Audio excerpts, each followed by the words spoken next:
வணக்கம் நண்பர்களே. அடுத்த நம்மளுடைய வெற்றியாளர் ஒருத்தர் நம்ம நேர்காணல் பார்க்க போறோம். இவருடைய வெற்றி நம்ம கொண்டாடினதை விட, அவங்க குடும்பம் கொண்டாடினதை விட, நம்மளுடைய மாணவர்கள் மத்தியில ரொம்பவும் கொண்டாடப்பட்ட ஒரு வெற்றி அப்படின்னு பார்க்கலாம். சோ அவங்கள பார்க்கலாம். Hi sir, good evening. So என்னோட நேம் வந்து பாத்தீங்கன்னா இந்துமதி. நான் எங்க இருந்து வரேன் அப்படின்னு பாத்தீங்கன்னா திருவண்ணாமலை. இப்போ நான் எடுத்திருக்க டிபார்ட்மெண்ட் வந்து பாத்தீங்கன்னா accountant in treasuries and accounts department. ஓகேங்களா. ஸோ நான் என்னோட மெயின்ஸ்ல எவ்வளவு ஸ்கோர் பண்ணேன் அப்படின்னு பாத்தீங்கன்னா 155.75 ஸ்கோர் பண்ணி 4th டே நான் கவுன்சிலிங் போயிட்டு இந்த டிபார்ட்மெண்ட் சூஸ் பண்ணிருக்கேன். நீங்க எப்படி இந்த ப்ரிப்பரேஷன் ஃபீல்டுக்குள்ள வந்தீங்க அப்படின்றத கொஞ்சம் சொல்லுங்க. ஆக்சுவலா கவர்மெண்ட் ஜாப் போகணும் அப்படின்றது வந்து பாத்தீங்கன்னா எனக்கு நான் 12th படிக்கும் போதே ஒரு இன்ஸ்பிரேஷன். ஸோ என்னோட ஃபேமிலியில வந்து பாத்தீங்கன்னா ஒருத்தவங்க வந்து போயிருப்பாங்க. ஸோ அவங்கள வந்து நான் வந்து என்னோட இன்ஸ்பிரேஷனா சின்ன வயசுல இருந்து நான் எடுத்துக்கிட்டேன். ஸோ 10th மார்க் அவங்க சொல்லும் போது நான் வந்து இந்த ஊர்லயே நான் இந்த ஜில்லாலேன்னு சொல்லுவாங்க, இந்த ஜில்லாலே நான் தான் வந்து வாங்கினேன் அப்படின்னு சொல்லும்போது எனக்கு ஒரு எய்ம், அது எப்படி உன்னை விட நான் வாங்கிட மாட்டேனான்னு சொல்லிட்டு ஸோ அதுக்கப்புறம் வந்து பாத்தீங்கன்னா ஒரு மார்க் அவங்களே பெட் கட்டியிருக்காங்க எனக்கு. ஸோ அவங்க தான் என்னோட சைல்ட்ஹுட் மோட்டிவேஷன் கூட சொல்லலாம். என்னை விட நீ ஒரு மார்க் அதிகமா வாங்கிக்காம இந்து அப்படின்னு சொல்லி பெட் கட்டுவாங்க. ஸோ நான் அதே மாதிரி 10th வாங்கினேன். ஸோ நான் 12th அதே மாதிரி வாங்கினேன். தென் வந்து பாத்தீங்கன்னா காலேஜ் படிக்கும் போது நான் கேட்டது எங்க அப்பா கிட்ட பிஇ படிக்க வைங்கன்னு கேட்டேன். பட் அவர் என்ன சொல்லிட்டாருன்னா, இல்ல நீ வந்து காம்படிட்டிவ் எக்ஸாம் எழுது, ஸோ அதுதான் உனக்கு கரெக்டா இருக்கும். 3 இயர்ஸ் ப்ரிப்பரேஷன், 3 இயர்ஸ் எக்ஸாம் முடிச்சுட்டு வந்தா நீ அப்பவே லைட்டா ப்ரிப்பரேஷன் தான் 1 இயர்க்குள்ள நான் கிளிக் பண்ணி போயிடலாம் அப்படின்னு சொல்லிட்டு என்ன வந்து இந்த டிபார்ட்மெண்ட் சூஸ் பண்ணி வச்சு பிஎஸ்சி மேக்ஸ் தான் நான் சூஸ் பண்ணேன். ஸோ பிஎஸ்சி மேக்ஸ் முடிச்சுட்டு டைரக்டா நான் வந்து வந்தது பாத்தீங்கன்னா அந்த காம்படிட்டிவ் எக்ஸாமுக்கு தான். அதுலயுமே நான் டிஎன்பிஎஸ்சியா இல்ல சென்ட்ரல் போர்டா அப்படின்னு ஒரு கன்ஃபியூஷன் இருந்துச்சு. சோ ஃபைனலா சரி ஓகேவே நம்ம டிஎன்பிஎஸ்சியே பண்ணலாமே, தமிழ்நாடு கவர்மெண்ட்ல வேலை வாங்கலாம், சோ தமிழ்நாடு கவர்மெண்டோட ஐடி கார்டு போடணும் அப்படின்றது எனக்கு காலேஜ் படிக்கும் போதே ஒரு இன்ஸ்பிரேஷன் அப்படின்னு இருந்துச்சு சார். ஓகே, இப்போ போட்டித் தேர்வு ப்ரிப்பேர் பண்றவங்க எல்லாம் பாத்தீங்கன்னா நிறைய பேரு ஒரு தனியார் வேலைக்கு போயிட்டு அதுல கசப்பான அனுபவங்கள் இதெல்லாம் வச்சுட்டு அதுக்கப்புறம் தான் அவங்களா முடிவெடுத்து நிறைய பேர் டிஎன்பிஎஸ்சி எக்ஸாம்ஸ் வராங்க. பட் வந்துட்டு தன்னுடைய பேரண்ட்ஸே வந்துட்டு சப்போர்ட்டிவா நம்ம பொண்ணை வந்துட்டு இப்படிதான் ஒரு கவர்மெண்ட் வேலைக்கு கொண்டு போகணுன்ற ஒரு எண்ணங்கள் இருக்கக்கூடியதுன்னா விகிதம் அடிப்படையில பார்த்தோம்னா ரொம்ப குறைவான விகிதம் தான். அந்த விதத்துல உங்களுக்கு ஒரு மிகப்பெரிய அளவுல ஒரு ஃபேமிலி சப்போர்ட் இருந்திருக்கு. உங்க அப்பாவே ஒரு டிகிரி சூஸ் பண்றதுலயே ஒரு 4 இயர்ஸ் இதுக்கு வேணாமா 3 இயர்ஸ் படிச்சாலே போதும் அப்படின்னு ஒரு பெரிய தொலைநுட்ப பார்வையில பாத்துருக்காங்க. அது மட்டும் இல்லாம உங்க அப்பா வந்து அட்மிஷன் போட்டுட்டு போனது எங்களுக்கு வந்து ரொம்பவே ஞாபகத்துல இருக்குது. சோ உங்களை பத்தி அப்போ நீங்க ஜாயின் பண்றதுக்கு முன்னாடியே நல்ல ஒரு இன்ட்ரோடக்ஷன் கொடுத்து கண்டிப்பா பாஸ் பண்ணிடுவா, ஒரு குரூப் 2 குரூப் 1 கேண்டிடேட்டாவா ஒரு குரூப் 4ன்றது வேண்டாம் அப்படின்னு சொல்லிதான் சேர்த்து விட்டாங்க. அவங்க வந்து சேர்த்ததும் சரி, நம்ம அவங்களுக்கு கொடுத்த கமிட்மெண்ட்டும் சரி, இன்னைக்கு வந்துட்டு ஒரு உறுதியாகி நீங்க ஒரு வேலை எடுத்திருக்கீங்க அப்படின்றது ரொம்ப ஒரு மகிழ்ச்சியான தருணம். சோ இங்க நம்ம இன்ஸ்டிடியூட்ல உங்க ப்ரிப்பரேஷன் எந்த அளவுக்கு இருந்தது, அது எந்த அளவுக்கு உங்களுக்கு ஹெல்ப்ஃபுல்லா இருந்தது அப்படிங்கறத சொல்லுங்க. ஸோ ஃபர்ஸ்ட் ஆஃப் ஆல் நான் இங்க எல்லாருக்குமே வந்து தேங்க் பண்ணணும். ஸோ ஃபர்ஸ்ட் நான் யாருக்கு தேங்க் பண்ண விரும்புறேன் அப்படின்னு பாத்தீங்கன்னா கண்டிப்பா கடவுளுக்கு தான். ஸோ எனக்கு இந்த இடத்துல வந்து நீ ஜெயிச்சு ஒரு அடுத்தவங்களுக்கு வந்து பாத்தீங்கன்னா சொல்லுவேன், ஒரு இன்ஸ்பிரேஷனா இருப்ப அப்படின்றத சொல்லியிருக்காரு.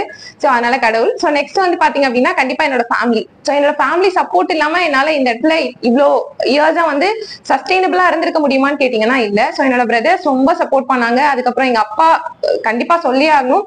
ஸோ இன்ஸ்டிடியூட்ல பிக்கப் பண்ணி டிராப் பண்ணி ஸோ என்னை வந்து 2 இயர்ஸ் அப்படின்றது ஒரு சேஃப் ஜேர்னி கூட என்ன தனியா பண்ண விடாம தான் வந்து பண்ணாங்க. சோ அம்மா வந்து பாத்தீங்கன்னா என்ன வீட்டுல ஒரு சின்ன வேலை கூட வைக்க மாட்டாங்க. சோ ஃபுல்லா நீ படிச்சு நீ வேலைக்கு போகணும் அப்படின்றது அவங்களோட இதுவா இருந்துச்சு. சோ நெக்ஸ்ட் வந்து பாத்தீங்கன்னா ஃபேமிலி சப்போர்ட், அதுக்கப்புறம் வந்து பாத்தீங்கன்னா கண்டிப்பா இன்ஸ்டியூட்டோட சப்போர்ட், என்னோட ப்ரிலிம்ஸ் ப்ரிப்பரேஷன்லயும் சரி மெயின்ஸ் ப்ரிப்பரேஷன்லயும் சரி. சோ இன்ஸ்டியூட்டோட சப்போர்ட் அப்படின்றது எனக்கு ஒரு மிகப்பெரிய சப்போர்ட் அப்படின்னு தான் சொல்லணும். சோ நான் ஃபர்ஸ்ட் ஃபீனிக்ஸ்ல வந்து ஜாயின் பண்ணும்போது சார் நீங்க சொன்ன மாதிரி தான் எங்க அப்பா என்ன சொன்னாருன்னா, குரூப் 4 நீ அப்ளையே பண்ணாத, சோ உன்னோட கிரேடே அது கிடையாது சொல்லிதான் வந்து சொன்னாரு. சோ அதே மாதிரிதான் இங்க வந்துட்டு ஆனா எனக்கு வந்து அந்த ஹோப் வந்து இருந்துச்சான்னு கேட்டீங்கன்னா நான் இல்லைன்னு தான் சொல்லுவேன். சோ பிரிலிம்ஸ் எழுதுனதுக்கு அப்புறம் எழுதி முடிச்சுட்டு வந்து பாத்தீங்கன்னா அன்னைக்கே வந்து நான் பென் வாங்கிட்டேன். சோ என்ன பென் அப்படின்னு பைலட். சோ வந்துட்டு நான் எக்ஸாம் முடிச்சுட்டு ஆக்சுவலா வந்து எக்ஸாம் 12:30க்கு முடிஞ்சது. 1 o'clock ஹால் வீட்டு வெளியே வந்தோடனே ஃபர்ஸ்ட் எனக்கு பென் வாங்கிட்டேன். ஏன்னா நான் ஓகே நான் கிளியர் ஆயிடுவேன் அப்படின்ட்டு பென் வாங்கிட்டு அதுக்கப்புறம் வந்து பாத்தீங்கன்னா நீங்க தான் கால் பண்ணிருந்தீங்க, சரி ஓகே மெயின் ஸ்ட்ராட்டஜி என்ன, எப்படி எக்ஸாம் பண்ணீங்க அப்படின்னு சொல்லி கேட்டிருந்தீங்க. அதுக்கப்புறம் மெயின்ஸ் வந்து ஸ்டார்ட் பண்ணேன் சார். சோ அந்த மெயின்ஸ் ப்ரிப்பரேஷன் பத்தி நான் சொல்லணும் அப்படின்னா சோ ஃபர்ஸ்ட் எக்ஸாம் சோ மெட்டீரியல்லாம் ரெடி பண்ணி என் கைக்கு வந்துருச்சு. ஆக்சுவலா ஃபர்ஸ்ட் எடுத்த உடனே பாத்தீங்கன்னா எனக்கு பிசிக்ஸ் டெஸ்ட் தான். பிசிக்ஸ் எப்படின்னா எனக்கு பிடிக்கவே பிடிக்காது ஸ்கூல்ல இருந்தே. சோ பிசிக்ஸ் கிளாஸ்னாவே நான் தூங்கிடுவேன், அந்த மாதிரி ஒரு சப்ஜெக்ட். சோ எனக்கு ப்ரிப்பேர் பண்றதுக்கே வந்து பாத்தீங்கன்னா ஒரு 10 days கிட்ட எடுத்துச்சு பிசிக்ஸ். சோ 10 நாள் நான் படிச்சுமே எனக்கு அந்த கான்பிடென்ட்டே வரல எழுத முடியும்னு. சரி ஓகேன்னு சொல்லிட்டு சரி எப்படியாச்சும் இன்னைக்கு எழுதிடுவோம் அப்படின்னு போயிட்டு எழுதும் போதுதான் ஃபர்ஸ்ட் டெஸ்ட் வந்து பாத்தீங்கன்னா கிட்டத்தட்ட நான் 4 hours எழுதுனேன். 3 hours தான் டைமிங். ஆனா நீங்க என்ன சொன்னீங்கன்னா சரி நீ டைமிங் எல்லாம் பாக்காத, சோ 4 hours பேப்பர் எடுத்துக்கோன்னு சொன்னாங்க. சோ 4 hours நான் எழுதியுமே என்னால முடிக்க முடியல. சோ ஃபர்ஸ்ட் டெஸ்ட் மட்டும் நான் 3 times எழுதினேன் சார். 3 வாட்டி எழுதியுமே 3 வாட்டியுமே என்னால பேப்பர் கம்ப்ளீட் பண்ண முடியல. அது எனக்கு ரொம்ப ஃபீலிங்கா இருந்துச்சு. சரி ஓகே, இந்த சப்ஜெக்ட் நமக்கு மேபி வராத சப்ஜெக்ட்னால முடியலன்னு சொல்லிட்டு அடுத்தது வந்து பாத்தீங்கன்னா அட்மினிஸ்ட்ரேஷன். அது என்னோட ஃபேவரட் சப்ஜெக்ட். ஸோ அட்மினிஸ்ட்ரேஷன் வந்து பாத்தீங்கன்னா 3 ஹவர்ஸ்ல என்னால ஒரு 2 15 மார்க் நான் விட்டுட்டேன். பட் மத்தபடி என்னால பேப்பர் கண்டென்ட் கொடுக்க முடிஞ்சது, கிளியர் பண்ணிடுவோம் அப்படின்ற ஒரு ஹோப் வந்து செகண்ட் பேப்பர் எழுதுனதுக்கு அப்புறம் தான் எனக்கு ஒரு ஹோப் அப்படின்றது வந்துச்சு. சோ அதுக்கப்புறம் வந்து பாத்தீங்கன்னா அப்படியே லாங் டேர்ம் ஜேர்னி அப்படியே போயிட்டே இருந்துச்சு. பிகாஸ் எங்களுக்கு ரிசல்ட்டே வரல. கிட்டத்தட்ட வந்து பாத்தீங்கன்னா May 21, 2022 நாங்க எக்ஸாம் எழுதணும். பட் எங்களுக்கு எப்போ ப்ரிலிம்ஸ் ரிசல்ட்டே கிடைச்சிச்சுன்னு பாத்தீங்கன்னா November 8. ஓகேங்களா? ஸோ November 8, 2022 தான் எங்களுக்கு ரிசல்ட் கிடைச்சு. ஸோ அப்ப அந்த லாங் வெயிட்ல வந்து பாத்தீங்கன்னா ரிசல்ட் வருமா வராதா அப்படிங்கிற மாதிரி ஒரு வெயிட். சரி ஓகே, நம்மளோட இதை வந்து நோக்கி போயிட்டு இருக்கலாம், நம்மளோட கோலை நோக்கி போயிட்டு இருக்கலாம் போது ஸோ என்னோட மனசுல இருந்த ஒரே ஒரு விஷயம் பிலீஃப் அண்ட் எஃபர்ட். சோ வந்து நான் நம்பினேன், ஓகே இந்த எக்ஸாம் நம்மளால கிளியர் பண்ண முடியும் அப்படிங்கிற அந்த பிலீஃபை வச்சுட்டு நான் எஃபோர்ட்ஸ் மட்டும் தான் போட்டேன். பின்னாடி இருக்க ரிசல்ட் அப்படின்றது நான் பார்க்கவே இல்லை. சோ அது எப்படினாலும் வரட்டும், அது எப்படினாலும் நமக்கானது நம்ம கிட்ட வந்துரும் அப்படின்ற ஒரு ஹோப்ல தான் நான் வந்து இதை மூவ் ஆன் பண்ணிட்டு இருந்தேன். ஸோ நெக்ஸ்ட் November 8 ரிசல்ட் வந்துச்சு. ஓகே நல்ல ரிசல்ட், ஓகே நமக்கு ப்ரிலிம்ஸ் கிளியர் ஆயிருக்குன்னு சொல்லிட்டு அதை பார்த்த உடனே ஓகே அப்படின்னு சொல்லிட்டு அதுக்கப்புறம் இன்னுமே ஃபுல் ஃபிளெஜ்டா நான் ட்ரை பண்ணேன். ஸோ அது வந்து பாத்தீங்கன்னா November 8 வந்துச்சுங்களா. So November, December and then பாத்தீங்கன்னா Jan. ஸோ 3 months அப்படின்றது எனக்கு ப்ரிப்பரேஷனுக்கு, அதாவது ரிவிஷனுக்குன்னு தான் சொல்லணும், ப்ரிப்பரேஷன் கிடையாது. ஸோ ரிவிஷனுக்கு எனக்கு வந்து நல்லாவே டைம் இருந்துச்சு.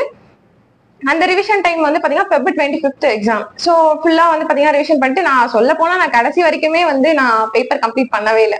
நான் கம்ப்ளீட் பண்ணதுன்னு பாத்தீங்கன்னா லாஸ்டா ஒரு 3 மார்க் டெஸ்ட் எழுதினேன். சோ அந்த மார்க் டெஸ்ட்ல மட்டும் தான் பேப்பர் கம்ப்ளீட் பண்ணேன். அது 1 நிமிஷத்துக்கு முன்னாடி.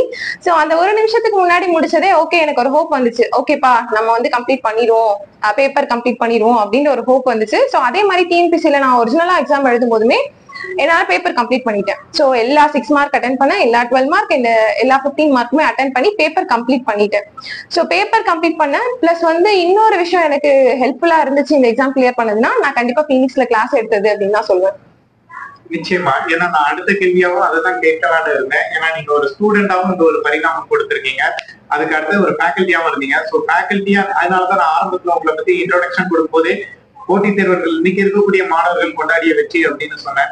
ஏன்னா அவங்களுக்கு நீங்க ஒரு பெரிய அளவுல ஒரு நம்பிக்கை அளிக்கிற விதமா இருந்தீங்க உங்களுடைய வெற்றின்றது.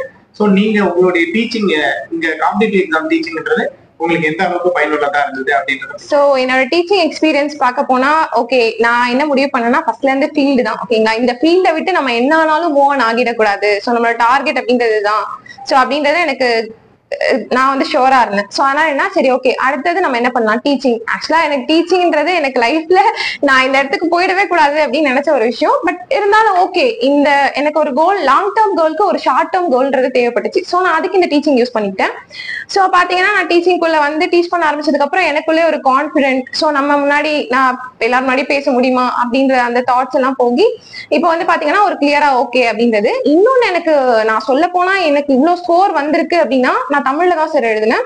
சோ நான் தமிழ்ல எழுதினதுக்கு எனக்கு இவ்வளவு ஸ்கோர் வந்ததுக்கு காரணம் என்ன, நான் கண்டிப்பா பாலிட்டின்ற சப்ஜெக்ட் தான் சொல்வேன். ஓகேங்களா, பாலிட்டி வந்து நான் கிளாஸ் எடுத்தேன். சோ கிளாஸ் எடுத்ததுனால என்னால நல்லாவே கண்டென்ட் கொடுக்க ஆரம்பிச்சு, கண்டென்ட் கொடுக்க முடிஞ்சது. சோ கண்டென்ட் அந்த இடத்துல நான் அப்போ ரியலைஸ் பண்ணல, நான் கண்டென்ட் கொடுத்துட்டு வந்துட்டு அதுக்கப்புறம் தான் ரியலைஸ் பண்ணேன், ஓகே இந்த டேர்ம்லாம் நமக்கு கிளியரா தெரிஞ்சிருக்குன்னா அது நம்ம கிளாஸ்ல அவ்வளவு எக்ஸ்பிளைன் பண்ணிருக்கோம். சோ அதனால இந்த கண்டென்ட்டை என்னால இங்க வந்து ஸ்ட்ராங்கா கொடுக்க முடிஞ்சு அப்படின்றதுதான். சோ அப்போ என்னோட மெயின்ஸ் ஜேர்னில கண்டிப்பா கிளாஸ் எடுத்தது எனக்கு முக்கியம் தான்.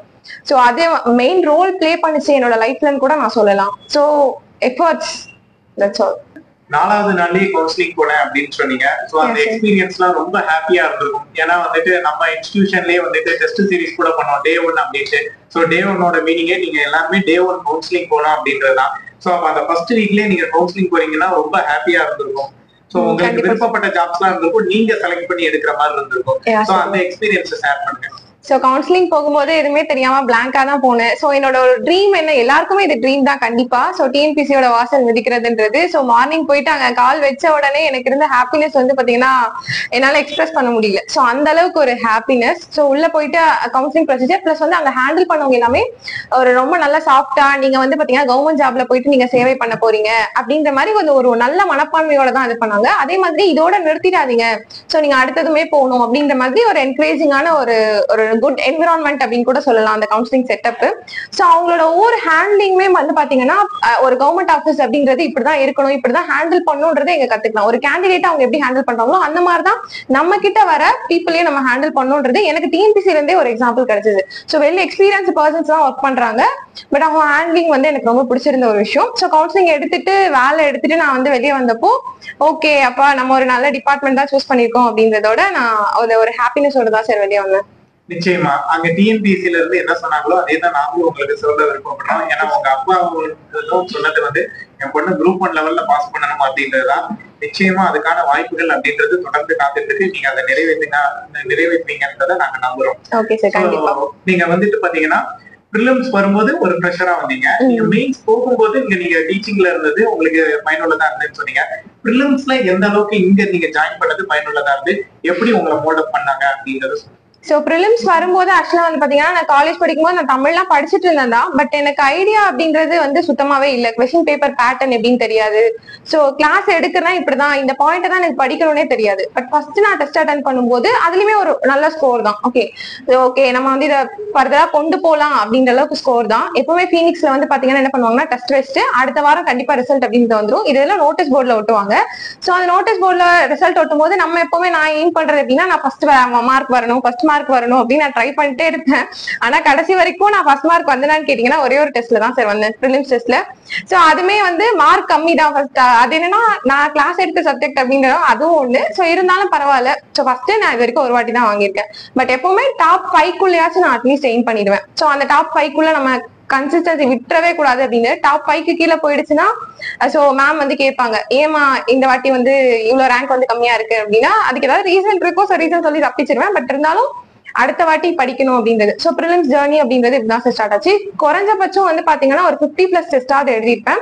அதுமே எனக்கு ஒரு பழக்கம் இருக்கு. என்ன அப்படின்னா நான் ஒரு கொஸ்டின் தப்பு பண்ணிட்டேன் அப்படின்னா அதோட ஆன்சரை போயிட்டு நான் எடுத்து பார்ப்பேன். ஆன்சர் கீ அப்படின்றது எங்களுக்கு டெஸ்ட் முடிச்ச உடனே எங்க கையில கொடுத்துட்டாங்க. சோ கொடுத்துட்டு ஒவ்வொரு வாட்டியுமே அங்கவே ஒரு பெரிய ஸ்டடி ஹால் இருக்கும். சோ எனக்குன்னு ஒரு 4 காம்படிட்டர்ஸ் நான் பிக்ஸ் பண்ணி வச்சிருப்பேன். சோ அவங்க எல்லாம் இதுதான் இப்படிதான் அப்படின்னு சொல்லிட்டு டிஸ்கஷன் பண்ணிட்டு அந்த கொஸ்டினை நான் மறக்கவே மாட்டேன். சோ இன்னைக்குமே நான் 2019 குரூப் 4 எழுதும்போது ஒரு கொஸ்டின் தப்பு பண்ணனா அது எனக்கு இன்னைக்குமே ஞாபகம் இருக்கு. சோ என்னோட பிளஸ் பாயிண்டா நான் பாக்குறது என்னன்னா நான் ஒரு கொஸ்டின் தப்பு பண்ணிட்டேன்னா அது நான் ஒரு வாட்டி படிச்சுட்டேன்னா அதை நான் மறக்கவே மாட்டேன் கடைசி வரைக்கும். அது சோ மிஸ்டேக்ஸை கரெக்ஷன் பண்ணிக்கிறது அப்படின்னு கூட நம்ம சொல்லலாம். சோ பிரிலிம்ஸ் ஸ்ட்ராட்டஜி இதுதான். சோ பிரிலிம்ஸ்ல வந்து பாத்தீங்கன்னா எனக்கு கண்டிப்பா 160+ கொஸ்டின்ஸ் வந்து எனக்கு கரெக்டா இருந்துச்சு. சோ அதனாலதான் அந்த ஹோப்ல தான் நான் அன்னைக்கு மதியமே வந்து பாத்தீங்கன்னா நான் பைலட் பென் வாங்கி எழுதணும் அப்படின்னு ஜேர்னி ஸ்டார்ட் பண்ணுச்சு. நிச்சயமா இன்னொன்னு இந்த இன்ஸ்டிடியூஷனை பொறுத்த வரைக்கும் உங்களுக்கும் எம்டிட்ட வந்து உங்களுக்கு நிறைய இண்டிவிஜுவல் கேர் இருந்து அப்படின்றது தெரியும். அத பத்தி நீங்க சொல்லுங்க. சோ எம்டி மேமா இருக்கட்டும் இல்ல நீங்களா இருக்கட்டும் சார் எனக்கு எப்பவுமே மார்க் கம்மியாயிடுச்சுன்னா ஏன் கம்மியாயிடுச்சுன்னு கேட்பாங்க. சோ எனக்கு ஏதாவது ப்ராப்ளம் இருக்கா, சோ என்ன ஏன் டெஸ்ட் எழுத வரல அப்படிங்கறத எனக்கு இண்டிவிஜுவலா கால் பண்ணி அவங்க பர்சனலாவே கேட்பாங்க. இது மட்டும் இல்லாம எனக்கு இந்த மெயின் ஜேர்னியை பொறுத்தளவுக்கு நம்ம இன்ஸ்டிடியூட்டோட அட்மின் டீம் வந்து ரொம்ப ஹெல்ப்ஃபுல்லா இருந்தாங்க சார். சோ நான் இது கண்டிப்பா சொல்லிதான் ஆகும். ஏன் அப்படின்னு பாத்தீங்கன்னா நான் ஃபர்ஸ்ட் டெஸ்ட் எழுத எவ்வளவு கஷ்டப்பட்டேன்னு நான் உங்ககிட்ட சொன்னேன். சோ 3 வாட்டி நான் எழுதினேன். அது மட்டும் இல்லாம எந்த டெஸ்ட் ஒரு டெஸ்ட் நான் எழுதுறேன்னா எனக்கு சாட்டிஸ்ஃபைடா இல்ல, நான் ஒழுங்கா படிக்கல இல்ல ஒழுங்கா கண்டென்ட் கொடுக்க முடியலன்னா நான் உங்ககிட்ட போய் கேட்பேன் இந்த டெஸ்ட் வந்து நான் இன்னொரு வாட்டி வேணா எழுதிக்கிட்டுமா. சோ அப்படின்னும் போது அவங்க கொஸ்டின் பேப்பர் இஷ்யூ பண்ணாங்க. சோ அந்த புக்லெட்டை கொடுத்தாங்க. அப்போ நான் 2 வாட்டி இல்ல 3 வாட்டி எழுதுறதுக்குமே எனக்கு இன்ஸ்டியூட்ல இருந்து சப்போர்ட் இருந்துச்சு. சோ அப்பதான் ஓகே அப்ப நமக்கு 2 வாட்டி 3 வாட்டினா கூட நம்ம எழுதலாம் அப்படின்ற ஒரு ஓகே அந்த பிலீஃப் வந்துச்சு. அதுக்குதான் காரணம். நிச்சயமா பெரிய அளவுல சப்போர்ட் பண்ணிருக்காங்க. கண்டிப்பா சார் நம்மளோட இன்ஸ்டிடியூட் பிளஸ் வந்து நம்மளோட அட்மின் டீமுமே ரொம்ப சப்போர்ட் தான். கண்டிப்பா ஏன்னா வந்துட்டு எல்லாருக்கும் அந்த மாதிரி ஒரு ஆஃபர் பண்ணுவாங்கன்னு சொல்ல முடியாது. கண்டிப்பா சார் அதுதான் கண்டிப்பா அந்த ஆஃபர் கொடுக்கணும் அப்படின்றது எங்களுடைய வெற்றியாளர் நீங்கன்றதுல நாங்க உறுதியா இருக்கிறோம். அதுதான் இப்போ குரூப் 2 நோட்டிபிகேஷன் வந்திருக்கு. அவங்களுக்கு எந்த விதமான ப்ரிபரேஷன் மெத்தடாலஜி நீங்க சொல்ல விரும்புறீங்க? சோ இத பொறுத்த அளவுக்கு ஓகே நான் ஃபர்ஸ்ட் சொன்ன மாதிரி தான் பிலீஃப் பிளஸ் எஃபோர்ட். ஓகேங்களா? சோ வந்து நீங்க உங்களை நம்புங்க. சோ ஹோப் அப்படிங்கறது நம்ம வச்சுக்கணும். சோ அதுக்கு தகுந்த எஃபோர்ட் போட்டுட்டே இருக்கணும். ரிசல்ட்ன்றது கண்டிப்பா ஃபைனலா நம்ம கைக்கு வந்துரும் சார். அதுதான் பிரிலிம்ஸை பொறுத்த அளவுக்கு நாங்க யூஸ் பண்ண ஸ்ட்ராட்டஜி. அதாவது டெஸ்ட் அட்டென்ட் பண்ணும் 50+ டெஸ்ட் வந்து இன்ஸ்டியூட்ல வைக்கிறாங்களா ஐயோ 50 இருக்கே அப்படின்னு பயப்படக்கூடாது. சரி ஓகே 50 தானே இருக்கு நம்ம படிப்போம் அப்படின்னு. சோ 6th to 10th வரைக்கும் இருக்க புக்ஸை ஃபுல்லாவே சயின்ஸா இருக்கட்டும் இல்ல சோசியலா இருக்கட்டும் இல்ல என்ன இருக்கோ ஓகேங்களா. சோ எல்லாத்தையும் முடிச்சுட்டு அதுக்கப்புறம் வந்து பாத்தீங்கன்னா 11th 12th புக்குக்கு போங்க. சோ 11th 12th ஸ்பெஷலா படிக்கணும் டைம் இருக்கு அப்படின்னா நீங்க கண்டிப்பா ப்ரிப்பேர் பண்ணலாம். இல்லப்பா எனக்கு டைம் இல்லை அப்படின்னா ஒன்றும் பிரச்சனை இல்லை. 6th to 10th வரைக்கும் முடிச்சுட்டு 11th 12th வந்து பாத்தீங்கன்னா சோஷியல் மட்டும் ப்ரிப்பேர் பண்ணிக்கலாம். ஸோ ப்ரிப்பேர் பண்ணாலே மோஸ்ட்லி வந்து பாத்தீங்கன்னா ஆப்டி, பாலிட்டி, தமிழ் இதெல்லாம் ஃபோக்கஸ் பண்ணாலே ப்ரிலிம்ஸ்ல வந்து பாத்தீங்கன்னா கண்டிப்பா டெஃபினட்டா 160+ ஸ்கோர் பண்ணலாம் சார். ஒரு 6 months படிக்கிற கேண்டிடேட்டால ஸ்கோர் பண்ண முடியுமா, ஒரு ஆஸ்பிரண்டால முடியுமான்னு கேட்டீங்கன்னா டெஃபினட்டா என்ன கேட்டா முடியும் தான் சொன்னேன். ஒரு நாளைக்கு ஒரு 8 to 10 hours படிக்கிறாங்க, நான் ஃபுல் எஃபோர்ட் போட ரெடி அப்படின்னா கண்டிப்பா 6 months போதுமான டைமா இருக்கும் டிஎன்பிசியோட சிலபஸ் அப்படிங்கிறது. அதே மாதிரி இதுல இன்னொரு விஷயம் என்னன்னா, நீங்க சிலபஸை மட்டும் படிங்க, அன்வான்ட் டாபிக்ஸ் படிச்சு டைம் வேஸ்ட் பண்ண வேணாம் தான் சொல்லுவேன். ஏன்னா டைம் அப்படிங்கிறது எப்படின்னா நமக்கு எவ்வளவு இம்பார்ட்டன்ட். அந்த 6 மாசம் சொல்றேன்னா அப்ப நம்ம சில ஸ்ட்ராட்டஜி எல்லாம் யூஸ் பண்ணணும். அதுக்கு கண்டிப்பா நான் படிக்கணும் அப்படின்னா படிக்க முடியாது. ஸோ கண்டிப்பா ஒரு கைடன்ஸ் தேவைப்படும். ஸோ நம்ம இன்ஸ்டியூட்ல வந்து பாத்தீங்கன்னா டெஸ்ட் சீரிஸ் கொடுக்குறோம். அதுக்கு பின்னாடியே வந்து பாத்தீங்கன்னா நமக்கு வேர் டு ஸ்டடி கொடுக்குறோம். அந்த வேர் டு ஸ்டடி ஓகே இந்த லெசன் படிக்கணும், இதை படிக்க கூடாதுன்ற ஐடியாவை நம்ம அங்க இருந்து கேதர் பண்ணிக்கலாம். சோ நான் இந்த ப்ரிலிம்ஸா இருக்கட்டும் இந்த மெயின்ஸா இருக்கட்டும் இது நான் பாக்குறது எப்படின்னா ஒரு பர்ஃபெக்ட் கைடன்ஸ் பிளாட்ஃபார்மா தான் நான் இதை பாக்குறேன். சோ அதனால கண்டிப்பா நீங்க ஒரு இன்ஸ்டியூட் சப்போர்ட் அப்படின்றது அதுக்குன்னு இன்ஸ்டியூட் இல்லாம ப்ரிப்பேர் பண்ண முடியாதான்னு கேட்டீங்கன்னா 6 monthsல முடியாதுன்னு சொல்றேன். நீங்க இங்க வந்தீங்கன்னா அந்த பிளாட்ஃபார்மை பர்ஃபெக்டா யூஸ் பண்ணி குறுகிய காலகட்டத்துல உங்களோட கோலை ரீச் பண்ண ஹெல்ப்ஃபுல்லா இருக்கும் அப்படின்றது என்னோட தாட். நிச்சயமா. ஏன்னா நம்ம ஒருத்தர் வீட்டுல இருந்தே ப்ரிப்பேர் பண்ண முடியுமானா கண்டிப்பா அது பண்ண முடியும்ன்றதா நம்மளுடைய கருத்தம். ஆனா அதற்குரிய காலகட்டம்ன்றத அது எல்லாத்தையும் கம்மி பண்ணி கொடுக்கறதுதான் ஒரு இன்ஸ்டிடியூஷனோட வேலை அப்படின்றத நம்மளுமே நிச்சயமா அதை ஒத்துக்கிறோம். அப்படி இருக்கும்போது உங்களுக்கு பெரிய அளவுல அது பங்காற்றிருக்கு அப்படின்னு சொல்றீங்க. இனி வர்றவங்களுக்கும் பங்காற்றும் அப்படின்றத நம்ம கண்டிப்பா நம்புவோம். உங்களுடைய பொன்னான நேரத்துல உங்களுடைய மகிழ்ச்சியான உங்க அனுபவங்கள் எல்லாத்தையுமே ஷேர் பண்ணீங்க. ரொம்பவே பயனுள்ளதா இருந்தது. சோ இது ஸ்டூடெண்ட்ஸ்க்கும் ரொம்பவே பயனுள்ளதா இருக்கும் அப்படின்றத நம்புறோம். சோ ரொம்ப ரொம்ப நன்றி. நீங்க ஓகே என்னோட ஸ்பீச்சை இவ்வளவு நேரம் பொறுமையா நீங்க வீடியோ பார்த்துட்டு இருந்தாலும் சரி சோ வந்து பொறுமையா கேட்டதுக்கு கண்டிப்பா தேங்க்யூ.